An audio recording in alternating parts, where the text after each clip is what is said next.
¿Qué está privando más en el proceso de elección de magistrados a la Sala de lo Constitucional? ¿La conveniencia partidaria o el interés de la ciudadanía?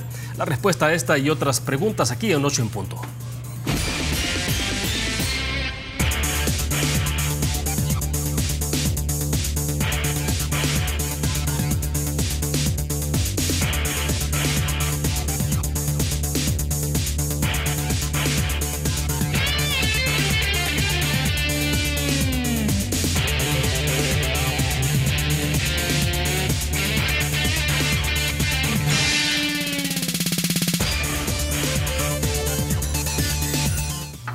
Este es el momento de todos. Banco Agrícola nos hace un llamado a la reflexión, a que nos demos cuenta que este es el momento de hacer que las cosas sucedan, de superar adversidades y sobrepasar límites. Es nuestro momento de construir un mejor país todos.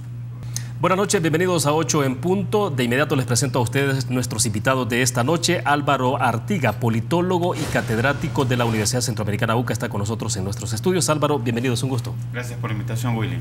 Perfecto, de igual modo agradecemos a Carlos Mauricio Guzmán. Él es abogado de la República y está con nosotros en nuestros estudios. Bienvenido, Carlos Mauricio, un gusto. Muy buenas noches, William. Muchas gracias por la invitación. Un gusto de estar aquí con ustedes. Perfecto, vamos a entrar sin duda alguna el tema central y esperamos que el tiempo nos alcance para abordar ese tema que tiene que ver con la elección de magistrados de Sala de lo Constitucional de Corte Suprema de Justicia y tal vez un poco más también sobre el contexto político y electoral que está viviendo nuestro país. Pero antes quiero mostrarles a ustedes los 8 puntos de 8 en punto. Rápidamente les mostramos en el full pantalla el Pleno Legislativo que aprobó el presupuesto especial extraordinario para el evento electoral 2019 por un monto de 27.5 millones de dólares. Se reforma también la ley de presupuesto para incorporar recursos por 9.5 millones para las acciones preparatorias para el evento electoral del próximo año. El aval a 709.200 dólares al FISDL para bonos de educación y mejoras en el sistema de agua potable. La ratificación a adhesión a la Unión Aduanera con Guatemala y Honduras, que se espera que la iniciativa logre agilizar los trámites de exportación, sobre todo en el 68% del comercio de Triángulo Norte. El FMLN que vota en contra, pero se aprueba con 56 votos, la reforma al artículo 70 de la Ley Orgánica de la Fiscalía General de la República, para que la unidad de investigación financiera ya no dependa del fiscal general y tenga más autonomía. Mientras tanto, se reforma la ley para que juzgados centren su trabajo en el combate al crimen organizado. Y la próxima sesión plenaria, que se programa para el día miércoles 25 de julio a las 2 de la tarde. Y estamos entonces en el 5º día sin magistrados de la Sala de lo Constitucional. Eso es lo que tenemos en los 8 puntos de 8 en punto. Iniciamos entonces, este día, señores, sesión plenaria ha concluido en horas de la tarde, prácticamente en las últimas horas de la tarde, y lo concreto es que no hay elección de magistrados de Sala de lo Constitucional. Obviamente está conmigo entonces un abogado y también un politólogo, y aquí hay los dos análisis, sin duda alguna, importantes para complementarlos. Álvaro, comienzo contigo, un poco tu valoración inicial de qué es lo que está ocurriendo desde tu punto de vista dentro de este proceso de elección en la Asamblea Legislativa. En términos generales, yo he planteado que El Salvador, desde 1992, producto de los acuerdos de paz, tiene un régimen político híbrido que mezcla elementos democráticos con elementos autoritarios. Para mí ese es el punto de partida para entender lo que tenemos en este momento en relación con la Sala de lo Constitucional. ¿Qué quiere decir un régimen híbrido? Bueno, significa que en términos políticos el régimen es el conjunto de reglas que rigen el acceso y el ejercicio del poder. Un régimen democrático debería de tener dos elementos fundamentales: el acceso al poder por vía democrática, por elecciones libres, justas y competitivas. Sí. Eso más o menos se cumple en el país.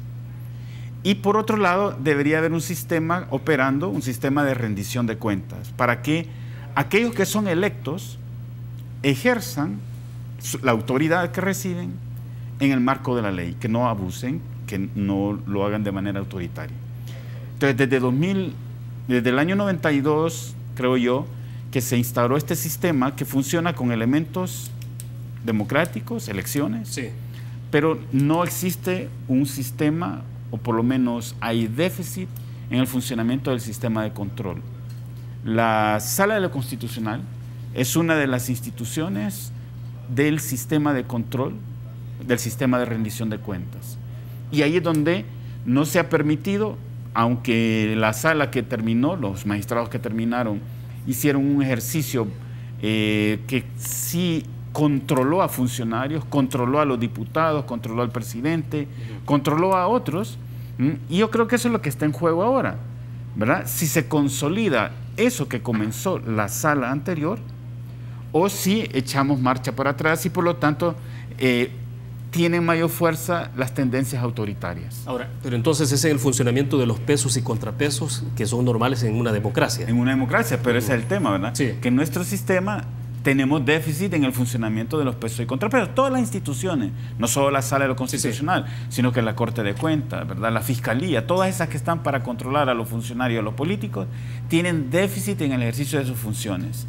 Funcionan de tal manera que no controlan. Y eso permite que los políticos, los funcionarios ejerzan de manera autoritaria el poder. Entonces, al elegir una sala, magistrados para la Sala de lo Constitucional, lo que está en juego es eso, ¿verdad? Que venimos de un ejercicio de control constitucional por parte de la sala, de los magistrados y la sala que expiró hace algunos días, sí, ¿verdad? Y si se le da continuidad a eso, o se elige una sala que en realidad renuncia al control sobre los políticos, o que subordina ese control a el poder que tiene en este caso la Asamblea Legislativa. ¿Qué sería entonces la posibilidad de continuar profundizando el cambio del interior de la Corte Suprema de Justicia o hacer un proceso regresivo? Sí, entonces? Sí, yo así lo veo. Ya, de acuerdo.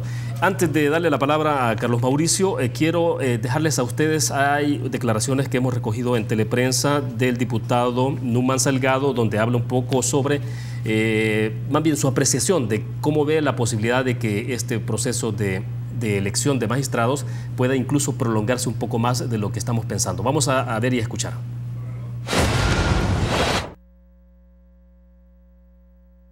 Bueno, tenemos un pequeño problema técnico, vamos a ver si lo podemos resolver. Me indican si lo tenemos listo el byte, lo soltamos y si no, mientras tanto, entonces, Carlos Mauricio, mientras resolvemos eso y escuchamos después a Numan Salgado. La valoración desde el punto de vista, obviamente jurídico, pero sí, ahora estamos hablando de dos escenarios, ¿no? Lo jurídico, pero también ya un tema que tiene que ver estrictamente político en Asamblea Legislativa y partidario. Bueno, es lamentable, William y amigos televidentes, que pues todavía no haya una elección de los nuevos magistrados, sobre todo cuando los diputados, siendo candidatos todavía a diputados, nos dijeron de que este proceso sería un proceso diferente, sería un proceso distinto a los demás, y que harían pues un máximo esfuerzo para que este proceso pues saliera en tiempo y se buscaran pues a las personas más idóneas. Es cierto, hay que reconocerlo, el proceso en sus distintas etapas ha tenido importantes avances, pero en esta última etapa que ha entrado ya el proceso a partir de que finalizaron las entrevistas de los candidatos a magistrados, eso fue ya el día 6 de julio, si no me equivoco. A partir de ahí el proceso entra en una etapa ya decisiva. Es la etapa en donde ya los diputados tendrían que haber hecho sus valoraciones, sus ponderaciones, claro, y luego pues proceder a la elección. Y eso no ha sucedido. Y entonces lo que estamos viendo es que están recogiéndose los mismos vicios o algunos de los vicios del pasado. ¿A qué me refiero? Me refiero a que hay en este momento, en esta etapa decisiva, me refiero primero un retraso, que ha sido la constante de la Asamblea Legislativa en todas las elecciones de segundo grado. Y que se venía además advirtiendo desde hace varias semanas atrás, ¿no? De que tal cual iba el proceso avanzando y el calendario que habían diseñado prácticamente ya había sido desbordado. Bueno, muchas voces nos sumamos a eso, dijimos en su momento de que como estaba conformado el calendario de trabajo de la Comisión Política, no veíamos un espacio suficiente para una deliberación objetiva, clara, transparente, y es precisamente justo lo que está sucediendo en este momento. Entonces decía, uno de los vicios, el retraso, que es la constante en estas elecciones de segundo grado. Sí. Segundo, no hay hasta este momento un mecanismo que lo hayan hecho público, la Comisión Política de Evaluación, que permita precisamente conocer cuáles van a ser el mecanismo, repito, objetivo, claro, de cómo van a evaluar a los candidatos a magistrados. Tercero, no ha habido hasta este momento una verdadera deliberación. Esa es la Comisión Política la que le correspondería hacer este trabajo. Y hasta este momento, a pesar que la comisión política está abierta, así lo ha dicho el presidente de la Asamblea Legislativa, pues ¿cuántas veces se han reunido en la semana la comisión política? Es que ninguna. Claro. Ha habido probablemente reuniones dentro de las fracciones legislativas, sí, pero en el seno de la comisión política, que es a la que le corresponde dar el dictamen para ser sometido al Pleno, no lo hemos visto. Y es ahí donde queremos que se dé la discusión, no por debajo de la mesa. Sí. A ver, vamos a ver si me indican, por favor, si tenemos listos los otros bytes de Juan José Martel, Francisco Sabla y también del diputado presidente de la Asamblea, Norman Quijano, que ha dado opinión respecto del análisis que estamos haciendo. Vamos a escuchar.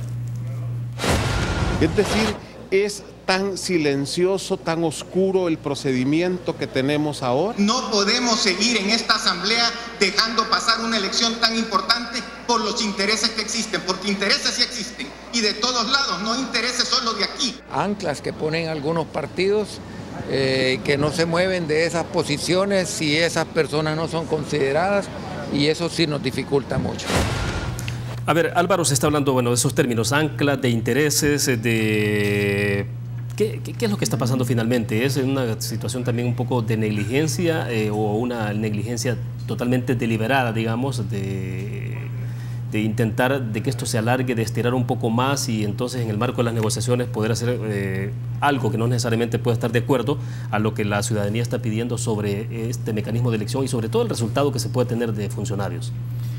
Bueno, lo que uno podría pensar es que no es precisamente la selección de los mejores candidatos lo que está ocurriendo, ¿verdad? Porque entonces no debería ser un problema entre grupos parlamentarios que no llegan a acuerdo de las personas, porque tendría que haber una evaluación o un puntaje, y bueno, entonces esto. Pero más parece que la discusión es que este grupo parlamentario no está de acuerdo con el que ha elegido los otros grupos, entonces más parece como una negociación entre grupos parlamentarios de quiénes son aquellos candidatos a magistrados que son afines a los intereses de los grupos parlamentarios. Es decir, entonces estamos presenciando ante esto, Álvaro, es el hecho de que toda esta parte de idoneidad, de capacidad del candidato simplemente se ha apartado entonces. Yo creo que por lo que estamos escuchando, ¿verdad? Eso está hecho a un lado o por lo menos es secundario. Por eso digo yo que estamos ante la imposición de las tendencias autoritarias que hay en el régimen. Es que eso no hay que perderlo de vista. Sí. Digamos, el régimen está estructurado de manera autoritaria, aunque utiliza elementos democráticos para ciertas cosas, ¿verdad? Pero lo que estamos viendo es justamente que los partidos quieren tener magistrados que no les controlen, de tal manera que pueden hacer lo que ellos quieran. Eso se llama ejercer la autoridad o ejercer el poder que reciben en las elecciones de manera autoritaria. Yo creo que eso es lo que está privando, ¿verdad? Y que vamos a tener, al final de cuentas, una sala de lo constitucional que no va a controlar. Y de hecho tenemos el caso ahí de uno de los candidatos, ¿verdad?, a magistrados, que es el presidente de la sección de probidad, que la sección de probidad es otro mecanismo de control, ¿verdad? Entonces aquí hay un problema, ¿verdad? Sí. De los diputados, de cómo van a votar, digamos, o no van a considerar a si puede en determinado momento seguirles los juicios que tienen algunos ahí pendientes. Entonces aquí hay un tema, diría yo, que está por encima de las cuestiones de transparencia, que está por encima de la idoneidad, sino que, y por la forma como lo están haciendo, ¿verdad? Entonces no es nada casual que dentro de la lista haya alguna coincidencia, que no sé, bueno, esas extrañas coincidencias, pero que está ocurriendo en el caso de Carlos Pineda o la Procuradora General de la República. No, no hay coincidencia, no es pura casualidad, ¿verdad? Yo creo que esto ya se venía a venir, ¿no? La búsqueda de una sala que esté subordinada a los intereses partidarios. Perfecto, hacemos una pequeña pausa comercial, regresamos con más y ahí sí le mostramos a ustedes un byte que tenemos ahí de declaraciones del diputado Numa Salgado sobre lo que está pasando y cuál es la perspectiva que él tiene sobre qué puede ocurrir en los próximos días. Vamos a una pausa, regresamos.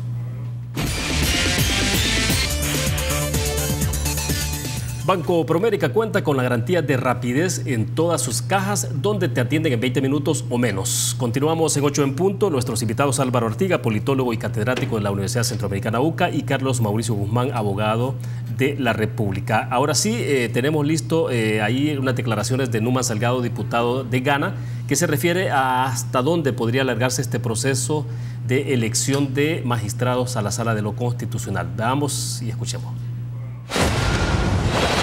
El día que Arena quiera que elijamos, ese día se va a elegir, pero todo apunta que va a ser un día antes de salir de vacaciones para escoger a los que son los magistrados de la Corte Suprema de Justicia. Eso es lo que se está previendo por las cuestiones de los vetos a priori que tienen algunos candidatos. Carlos Mauricio, dos cosas. Una es la posibilidad entonces que esto se alargue, ya lo dice, prácticamente lo anticipa el diputado, ¿no? Que un poco antes elijan, un poco antes de irse a la vacación, y entonces eso sí genera un poco de suspicacia, porque dice uno, bueno, ¿por qué esperar entonces hasta que ya se acerque la vacación, cuando todo el mundo se relaja, se va al descanso? Y entonces, ¿qué es lo que puede haber ahí? Y la otra tiene que ver con la otra pregunta, si efectivamente esto descansa absolutamente en manos del Partido Arena. Claro, son la mayoría en la Asamblea Legislativa, pero no tienen los 43 ni tienen los 56 votos.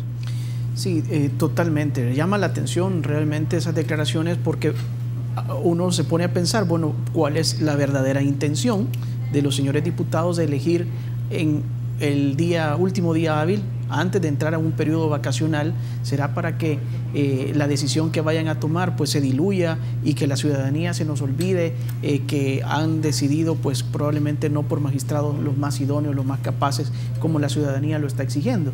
Entonces eso realmente llama mucho la atención.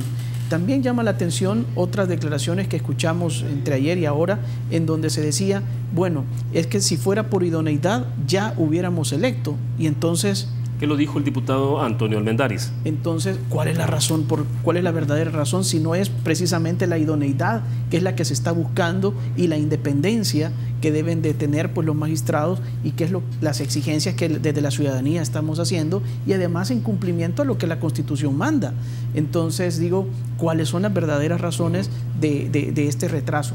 Y ciertamente Arena, si bien tiene la mayoría de diputados en la Asamblea Legislativa, no tiene por sí sola la decisión, tiene que venir acompañada de las distintas otras fracciones políticas para alcanzar los 56 votos.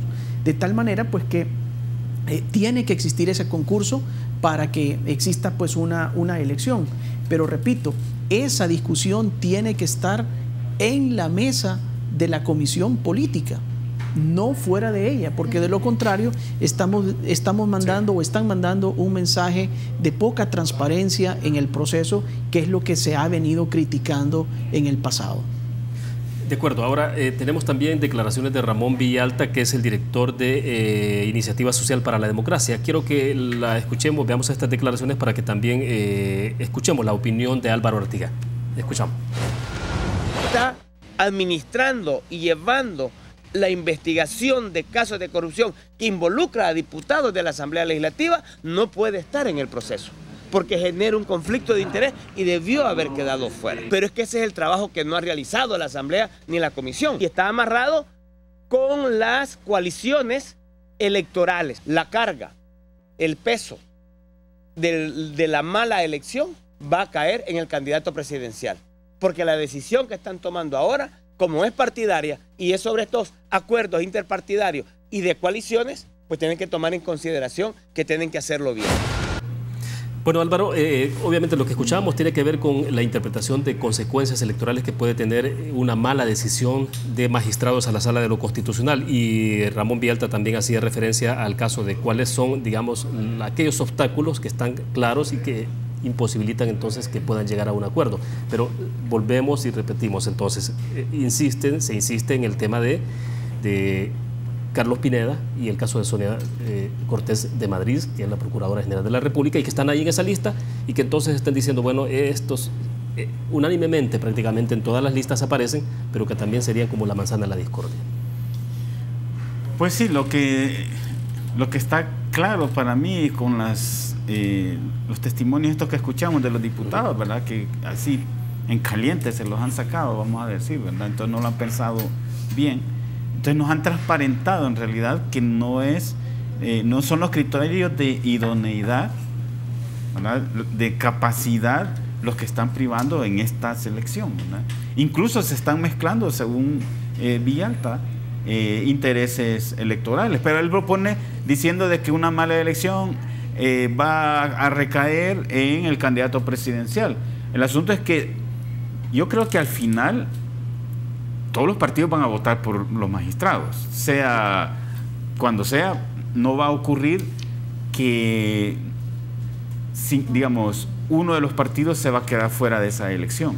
No creo que ese sea el escenario, ¿verdad? Porque eso lo podrían hacer ya. Yo creo que están buscando que en realidad sea una decisión asumida, tomada por todos los grupos parlamentarios, y eso requiere, pues, que todos queden satisfechos en el reparto. Pero también implicaría esto distribuir cargas de posibles costos electorales. Precisamente para que en realidad ninguno lo tenga, porque todos son responsables. No queda, digamos, que por poner un escenario, digamos que Arena y todos los demás partidos que pueden formar 56 votos, la mayoría de 56 votos, eligieran unos magistrados que estuviesen, digamos, identificados con fines partidarios, que están subordinados a ellos. El frente podría salir en ese sentido, digamos, ganancioso, ¿verdad? Pero yo no creo que sea ese el escenario. Yo creo que más bien están, y lo han de saber, es que no es la primera vez que hacen este tipo de negociaciones. Yo creo que están como buscando el momento oportuno para hacerlo.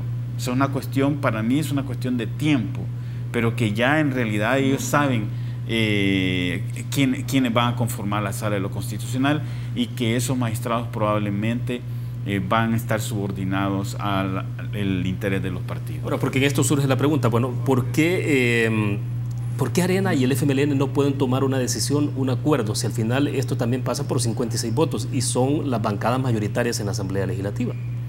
Ahí puede haber la mezcla también de que a los otros no les parezcan algunos de los que están proponiendo estos dos partidos, y recordemos que ya hay una alianza electoral anunciada del PCN, ¿verdad?, con Arena y la Democracia Cristiana.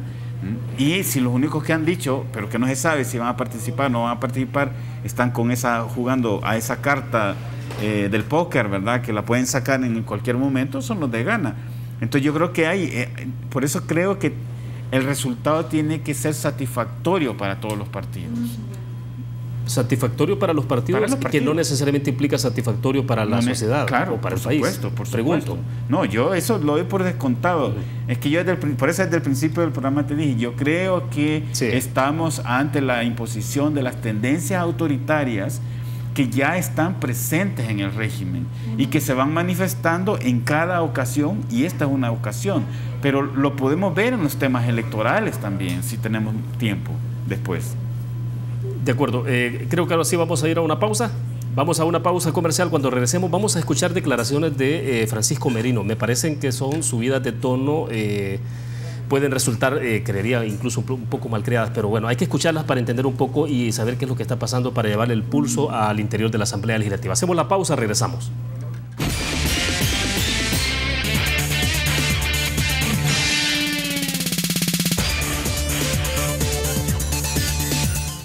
Son 148 años cumpliendo con la transparencia y con la innovación de siempre. Felicidades a la Lotería de Beneficencia por sus 148 años de aniversario. Pues bien, dejamos pendientes en el segmento anterior las declaraciones de Francisco Merino, diputado del Partido de Concertación Nacional. Quiero que entonces las veamos y las escuchemos detenidamente para que ustedes puedan tener una opinión de qué es lo que está pasando entonces en la mente del diputado Francisco Merino. Vamos. Y es la tremenda irresponsabilidad de voceros que ocupan sendos espacios en medios de comunicación, tanto escritos, radiales y televisivos, lanzando improperios contra la Asamblea Legislativa y los diputados y diputadas que la conformamos. Personas pusilánimes que durante la guerra no asomaron ni la nariz y tienen edad de sobra. Muchos de ellos, por efectos de la edad, están prostáticos y diarreicos. Bueno, me gustaría escuchar sus opiniones. Álvaro, comienzo contigo. Yo dije en el segmento pasado que me parecía que era un poco mal creadas las declaraciones, pero bueno, quizás pueden ser, no sé, ofensivas. ¿Tu interpretación? Bueno, Él hace referencia en realidad a un grupo, porque dice que por la edad, ¿verdad? O sea, da una señal de a quiénes está refiriendo. Y entonces, sí hubiera sido bueno, entonces mejor que hubiera dicho los nombres, ¿verdad? Para completar el asunto, porque si no lo deja así, yo creo que lo que dijo anteriormente, hasta ese momento, era aceptable, digamos, ¿verdad? Que muestre su descontento, ¿verdad? Pero ya ahí quizás se le fue, ¿verdad? Entonces, bueno, siempre es el tema de que nuestros diputados dicen, hacen cosas como las dicen al principio de la legislatura, cuando vienen las elecciones, no pasa nada. Otra vez es el tema de que no hay manera de controlar a los funcionarios, ¿verdad? Aquí se puede decir, se puede hablar de cualquier forma y no pasa nada, ¿verdad? A eso me refiero yo con las tendencias autoritarias en el ejercicio del poder. Ahora, pero pregunto, ¿será que también ya un poco interpretando las declaraciones del diputado tiene que ver con el hecho de que hoy se tiene una sociedad civil también mucho más empoderada sobre este tema? Hay fundaciones, asociaciones, ONGs que están involucradas en esto. Bueno, ustedes mismos que estamos escuchándolo en el análisis ahora mismo, que tampoco lo habíamos visto en el pasado, pues, o sea... Claro, porque de alguna manera esto es resultado en parte del ejercicio de la Sala de lo Constitucional que salió, ¿verdad? Si hubiésemos tenido una sala igual a las previas, probablemente no estaríamos en esto. Pero yo creo que se ha valorado positivamente, en un balance, digamos, se ha valorado positivamente la gestión de los 4 magistrados que terminaron su periodo y que estaban en la Sala de lo Constitucional, y por eso hay como la preocupación de que la nueva sala pues tenga más o menos el mismo talante, tenga la independencia que mostraron los anteriores para, digamos, ir consolidando los aspectos democráticos del régimen. Yo creo que en el activismo de la sociedad civil en esta materia, y concretamente de algunas fundaciones y regionales, porque tampoco hay que poner lo que es toda la sociedad la que está interesado en este tema, ¿verdad? Que es el asunto, de que esto es como un poco elitista esta discusión. Muchísima gente en el país no se está enterando en realidad de lo que está pasando, y no porque no estén viendo televisión, sino que porque están preocupados por otras cosas. Sí, en términos de las prioridades que tenemos en el país, ¿no? El tema de la seguridad, pero digo, con todo y eso, que se esté pendiente del proceso y que haya, digamos, debate, porque esto significa debate público sobre el proceso de elección de la Sala de lo Constitucional. A mí me parece que es importante. Más bien, mi pregunta es, ¿y si los diputados terminan eligiendo una sala subordinada a ellos, cuál es la respuesta entonces? Sí. ¿Cuáles son las posibilidades que tienen todas estas organizaciones que han estado pendientes del proceso? Ahora bien, Carlos Mauricio, ¿de qué depende entonces que se pueda tener como resultado una sala, si no igual, más o menos parecida a la sala que concluyó el pasado domingo sus funciones? Esa es una pregunta, pero también me interesa conocer tu opinión sobre lo que dijo el diputado Merino antes de... Sí, bueno, sobre estas declaraciones que recién acabamos de escuchar y ver, decir pues lo siguiente: yo creo que esto es producto muchas veces de reacciones de funcionarios que no les gusta o que les incomoda que la sociedad civil cuestione, digamos, ciertas actuaciones de los políticos. Y precisamente ha sido la sociedad civil o parte de ella y los medios de comunicación que han tomado un rol bastante protagónico y se han interesado muchísimo en este proceso de elección de magistrados de Corte Suprema de Justicia, dada la envergadura de la importancia que significa para la institucionalidad democrática de nuestro país. Si es que realmente lo que está en juego es muchísimo lo que está en juego. La Sala de lo Constitucional que se elija va a ser la Sala de lo Constitucional que controle las actuaciones de abuso de poder, no solo de esta administración saliente, sino la siguiente y todavía la subsiguiente por 9 años. Entonces, realmente esta es la decisión quizás más importante que tiene que tomar la Asamblea Legislativa. Esta probablemente sea la elección, incluso me atrevería a decir, que es más importante que la propia elección presidencial. Es que un tribunal constitucional en un país es ese árbitro que controla los abusos de poder que puedan darse. Entonces creo que estas declaraciones pues son desafortunadas, las calificaría de esa forma, porque no están, digamos, a la altura de un político, ¿no? Entonces vuelvo sobre la pregunta que también planteaba, es si de qué va a depender de que se pueda tener algo diferente. Digo, porque la primera fase, incluso ustedes estuvieron presentes en esa fase de escuchar a los candidatos, a los aspirantes, pero ya hoy es una discusión que está claro de que no se va a permitir el acceso más a esos niveles de discusión, ¿no? Y como ya eso es más político partidario.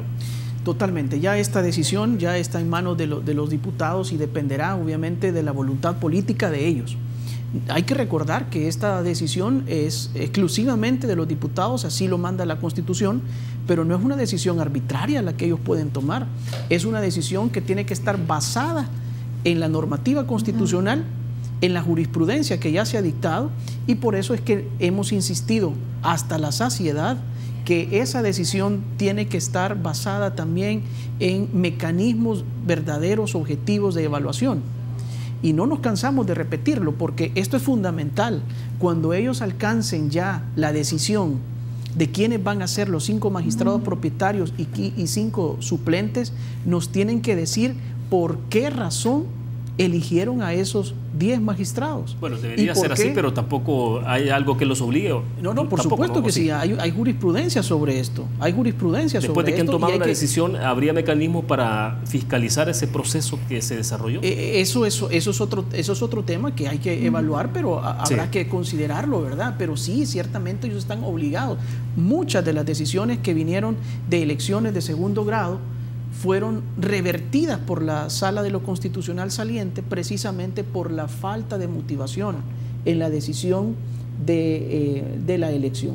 Entonces aquí sí que hay que hacer un llamado a los diputados, ¿verdad? Porque ese punto es tan clave como fue el punto de las entrevistas. Las entrevistas está bien para poder conocer cuál es la capacidad técnica, profesional, académica de los proponentes candidatos. Pero esta etapa ya es la etapa de decisión y por lo tanto tienen que fundamentar, motivar, razonar su decisión y no puede ser más que de una manera objetiva. Para cerrar rapidísimo este segmento, pero entonces si hay una mala elección, ¿cuáles son las opciones que quedan, los mecanismos para que la sociedad civil se active? Bueno, imaginemos que la elección fuera inconstitucional, se eligen a magistrados, se juramentan magistrados inconstitucionales. Bueno, estaríamos en un escenario un poco complicado ciertamente porque quienes van a conocer de esa decisión son los magistrados electos. Y digamos que, bueno, se apartan de conocimiento estos magistrados, pues serían los suplentes. Pues los suplentes también han sido producto de esta elección. Entonces estaríamos realmente en un escenario bastante complicado. Bien, nos quedamos en ese punto, vamos a la última pausa comercial, ¿les parece? Regresamos y hablamos entonces de otra elección que viene y está a las puertas, que es elección del nuevo fiscal general de la República, un proceso que va a iniciar quizás en unos 2-3 meses, quizás 3 meses, pero que sería para sustituir al actual fiscal, pero sería para enero del próximo año, ¿no? Pero en medio de una campaña electoral, por cierto. Vamos a una pausa, regresamos. Quiero colocar en perspectiva y en el análisis un gran tema que tiene que ver con elección de fiscal general de la República. Obviamente eso no va a ocurrir ya de inmediato, pero en enero tiene que elegirse el nuevo fiscal de la República. Álvaro, ¿cómo se está planteando entonces este proceso? Sobre todo porque lo que sí está claro es que se va a desarrollar en el contexto de la campaña presidencial. Pero el proceso de selección, imagino que tendrá que ocurrir por lo menos unos 3 meses antes o 4 meses antes de que cierre el presente año. Pero si recordamos elecciones anteriores de fiscal, hubo casos en que la fiscalía pasó a acéfala. Asumió el fiscal adjunto, la figura del adjunto, sí. Es decir, que también tienen esa salida, digamos, como para llevar la decisión hasta una vez pasadas las elecciones, digamos. O sea, también tienen esta posibilidad. Igual ahora podría ser con los magistrados, ¿verdad? Irla prolongando, digamos, porque no hay, ese es el problema, un mecanismo de control en esas decisiones, digamos, que haya por ejemplo, un límite, ¿verdad? Que no se pueda pasar.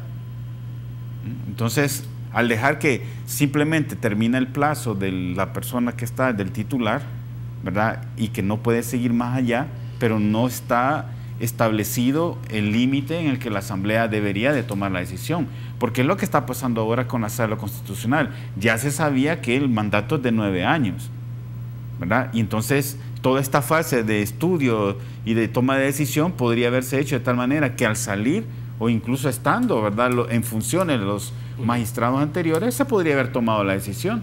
Pero ¿por qué lo dejan que pase el tiempo, ¿verdad? Sí. Entonces yo creo que todo eso es parte de eso que ya te he insistido, ¿verdad? De que la manera de hacer política en el siglo XX en El Salvador, y todavía estamos, digamos, con los que crecieron haciendo política de esa manera, es autoritaria. Eso no se quita ni se cambia con una ley ni de la noche a la mañana. Entonces eso puede cambiar. Una vía es cambiando a las personas, como alguien decía, ¿verdad?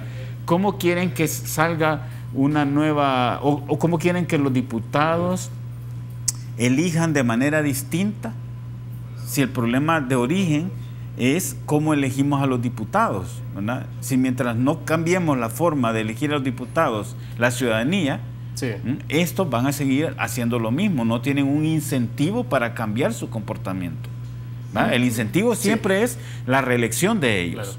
Pero como no pasa nada, entonces venimos arrastrando este tipo de comportamiento y probablemente pueda ocurrir con el fiscal. Primero, que termine siendo una cuestión negociada entre los partidos, de nuevo viendo cuál es el candidato que satisface a la mayoría, si es que no a todos, ¿verdad?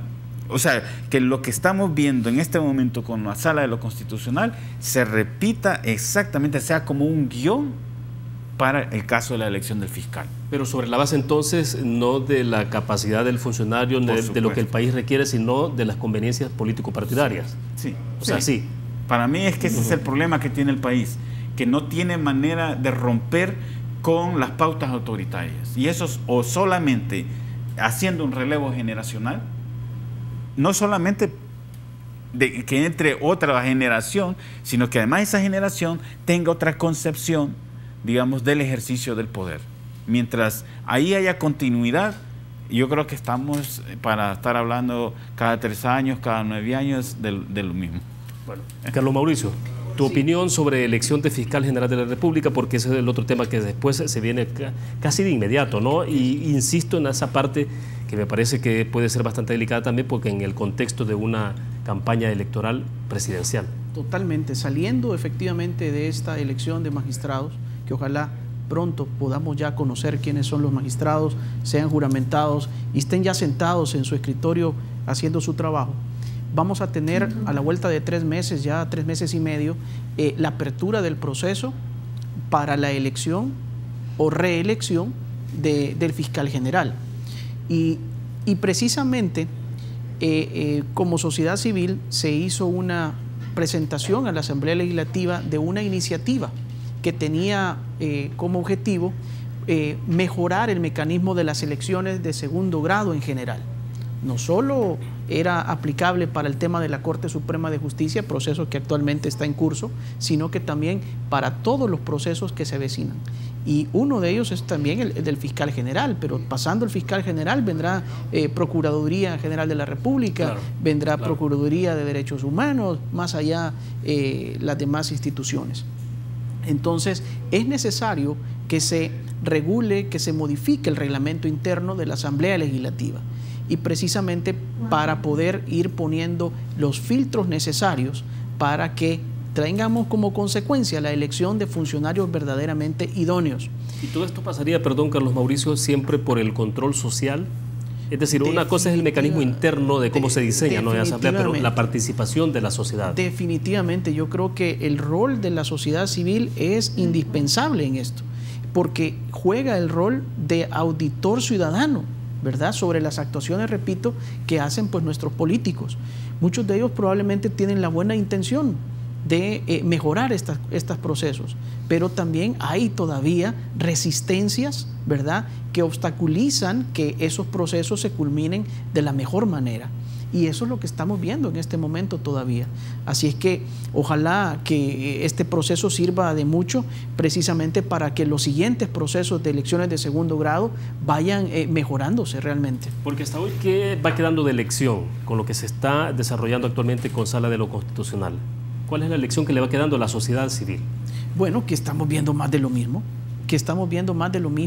Decíamos al inicio, no hay una deliberación adecuada, no hay un mecanismo de evaluación, hay poca transparencia, sobre todo en la etapa ya decisiva, y eso es necesario romperlo. No quiero hablar de cuotas partidarias, ojalá, porque no se ha terminado el proceso, ojalá que no estemos también otra vez volviendo a esas prácticas. Lo que queremos es que se rompa precisamente con todas esas prácticas del pasado que mucho daño nos han causado, precisamente esas cuotas partidarias en el pasado, en donde ha habido reparto de instituciones claramente, pues, ¿verdad? Y eso es lo que la ciudadanía está exigiendo a nuestros políticos que hagan de manera diferente.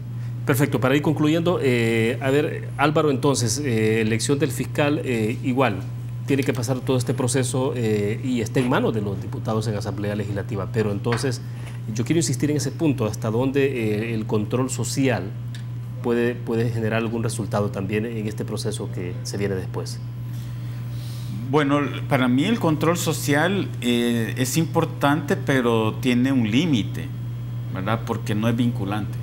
Claro. ¿Verdad? Claro. Entonces puede haber mucha observación, pueden haber muchos comunicados, puede haber muchas conferencias de prensa.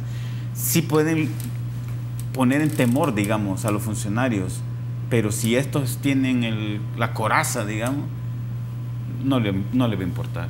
Vamos a ver qué pasa con la Sala de lo Constitucional. Esto es crucial sin duda alguna, ¿no? Yo creo que esto nos va a dar como la temperatura, la pauta de realmente otra vez dónde estamos. Yo creo que hay que estar atentos a lo que pasa.